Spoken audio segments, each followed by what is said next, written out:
Hello and welcome to Tabletop 24. I'm Alan. I'm John. I'm Brian. And welcome to another episode of We'll Play Again, where we take a look at games we've recently got to the table with a view of how quickly we get them back to the table. With ever-growing collections, time can be precious, so we answer the question of, would we play again?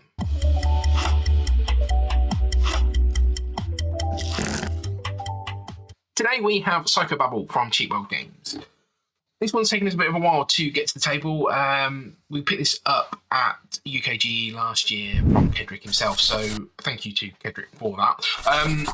But it's taken us a while because this is a 4 to 11 player game. So obviously since COVID, a lot of groups have not still managed to make back together. We've not hit the numbers in our own group, so it took us a bit of a while to do it, but we did manage to get it played at Aircon, hence why we're going with this. So in Psychobabble, one of the players will be playing as the psychotherapist, and the rest of the players are playing as patients, one of which will be insane. So you will be taking enough cards from one of these decks for the number of patients -1, and then one card from a random deck. That person who's going to get that card is going to be the insane patient. So they're shuffled and randomly dealt out to the patients. So you're going to have one of one deck, and the rest are going to be made up of the other. Psychotherapist will roll the dice, and that will then indicate to each player which card is then in effect for that game. So for instance here I've rolled a 4-5, which will be this card if it was B. It would be it would be, I'm just doing this on that one if it was card C, or it would be this one if it was card D, and it would be this one if it was card A. So all different cards, thereby meaning that the players themselves will be looking potentially at different cards if they're insane or if they're sane. As you go around, each patient will make a statement about their card. Now they're trying to be vague. They're trying to let people know that they're not insane, but also they don't know if they are insane, so they're not going to try and give away too much. On the next round, each patient can then ask a question of any other patient.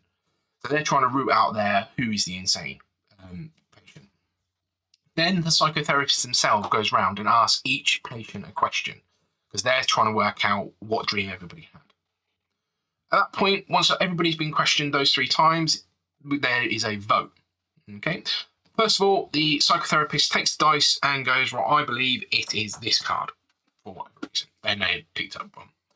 Then the patients all randomly vote. Not so randomly. All patients vote to see who they think is insane. And at that point, then everybody reveals their cards. So one person is going to have an insane card.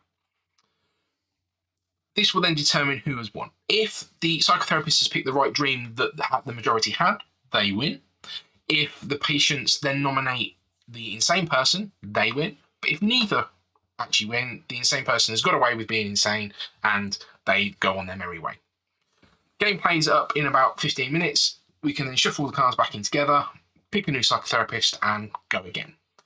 So it has a unique mechanic, and it's trying to be a little bit different to most social deduction games in the sense that you don't know if you're lying. You don't know if you've got a role that you're not quite sure about because you have no information about what everybody else has. So it's trying to do something a little bit different. And that might work for a lot of groups because a lot of people have this anticipation about lying and sort of not really liking to lie, and some people can't lie. So I think it's trying to do something a little bit different there for a lot of people. We're not normally a group that does play social deduction games, so I think that helped us a little bit with our plays. Yeah.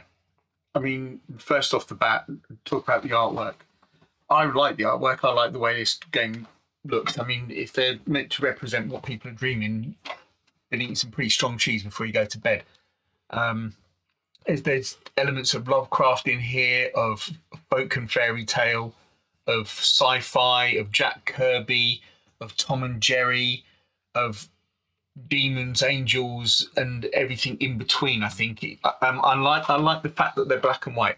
As soon as you start introducing colour into these, it would be blue things, red things, yellow things. So the fact it's black and white just restricts the amount of information you can give people or point to. So I think that works really well, and it's a really cute thing that they've done with this.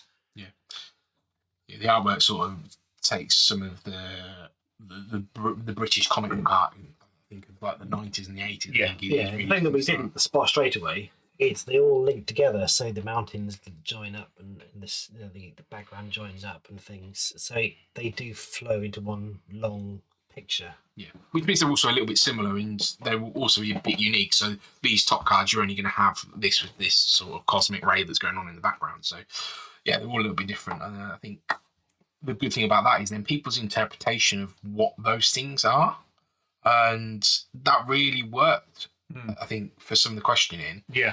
And And I think that's the key word, interpreting, because it's how you interpret what's on, stars or the type of buildings, the landscapes, flying things, not flying things, eyes, trees. It's what you pick up and how you interpret. And interestingly, we had players sitting at different ends of a table, and because the orientation has to be fixed in one go. If you're sitting over there, you're looking at them upside down, and you see different things to other people. So that made some interesting sort of questions and answers as well. Yeah. One of the things I think that we struggled with a little bit, and I think this is probably because of our inexperience playing a lot of these social deduction games, is a lot of our questions were kind of closed questions. Is there stars in the sky? Yes, no. So it really benefits from people being a bit more open than that, and probably the piece of play would start to develop those skills. So that's probably a plus point for teaching people how to ask open questions. Yeah, I think we started to get more and more open with some of the questions. Having done a few corporate open question exercises myself, you kind of get to the point where actually, really being open about those questions and how you're structuring those questions really gives you that bit of an edge to try and get the most out of it for everybody. But I think some of that led to some awkward descriptions. Yes. Because people weren't necessarily sure whether they were the insane The other person. thing is, it says in the rules you're allowed to lie. Now, I don't know why you'd want to lie, because you don't know whether you should be lying or not. So the player can decide just to lie. And that can really throw the whole game off, and everyone gets really confused. I don't really understand why that would be allowed in this kind of game. I think only in that point it is more about actually if you knew that you was the insane person and then you wanted to lie. If you deduced it in the first couple of rounds, then yes, you could try and throw people off. Yeah. But also you might, and I think that the word lie here it's about intent. So you might actually be lying, but not knowing you're lying. Well, that's fine. Yeah, but deliberately sort of saying, say, the stars in the sky. Nope. Yeah. Then that could be anything. Are there flying things? Can't put anything in there then. Yeah. Yeah. And that can really throw the game, which I found a bit strange. Yeah, and I think there's a big piece about this, and again, it might be just our group, but I've played quite a few social deduction games, but this one is very much about playing the players. Yeah. Trying to think about what their association with certain things is, and how they might word something and how they might bring something. I think one of the cards that we had was about a person with a cane, and you've got this one and you've got that one. This one was the one that came up in our game, but you've also got this one, and then also what determines a person, because that's not quite a person. Well, they both came up in the same game, I remember, because I was looking at that card with a cane, and somebody else was looking at that card with a cane. Yeah, so it's kind of a little bit interesting that actually your perspective on that can be a bit different. So it's knowing what might trigger some people, which I think is a big thing about social deduction games. Playing a social deduction game with somebody you don't know can be quite difficult. So playing it with that group of people, I think it led us to sort of play the players, which at that point are we then playing the game? I think from there, I think it's that, and I think when it came down to it, depending upon the player count, depends upon the weighting of who's going to likely win, because the patient's got to give a lot of information out. So the more players you've got, the psychotherapist then stands a better chance of narrowing down which dream it is. Yeah.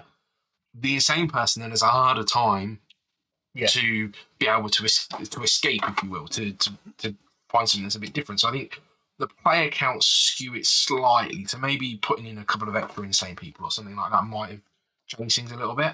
But I mean, we played it with I think it was about 6 people, so we hit sort of a middle ground with it, and I think it worked quite well. but we did find that because we were inexperienced, that the psychotherapist was a little bit overpowered. But I'd say as well, with if you're playing with us with a full player count of 11, there's going to be so much information flooding in. You're going to stand even less chance of finding the person, I think. But yeah, when this and Fake Artist has got similar things, that you're looking for that one person that doesn't know what the other people are doing, and Fake Artist. And this is a lot more difficult, I think, because of the nature of the cards and the information. It is. There's so much on the cards as well. You can pick at almost any part of the card, and there's so many similarities with adjacent cards. Say it's a building on it. Well, yes, but there's like loads of buildings, so it doesn't help you very much. But that's probably a good thing. But yeah, it's also about not picking the thing out that's going to give it right away. That's saying, does it look like an old farmhouse? Are there witches on it and things like that? You've got to be select, and that's the thing. It's trying to find the generic things that sum up a number of cards, but the one that can be difficult if it's not an easy game to get your head around and play. Yeah. So I think it's a social deduction game in a different space. Okay. So with all that being said, then John, would you play again? Yeah, I'll play it again. It's a good social deduction game. I like the artwork. With the right group of people, yeah, I'd give it another go. So I went to play this again, and I think I don't know why it just didn't quite gel with me, and it's a shame because I love a lot of the concept artwork. I love the themes, Lovecraftian stuff, and a lot that's here in spades. But I didn't really get it. I think I didn't really understand what I was trying to do. It just didn't make me excited particularly. But that's probably just personal expression, I guess. Yeah. For me, it's we'll play again. I think it touches on a lot of things I like about some of the social deduction games. It's light, it's quick, it's varied. There's a lot of replayability, which you tend not to get in some social deduction games. You're seeing different cards that are coming through. The fact that you don't have to lie, and if you're not good at lying, it doesn't actually matter. It's a little bit different. So yeah, we'll play again. I think the only thing that's stopped me from playing it again sooner is just the player count, purely because the volume of people that we're getting to the table. So yeah. Okie doke. So check out other videos on the channel. Give us a like and a subscribe, and we will catch you next time. Take care. Bye-bye. Bye.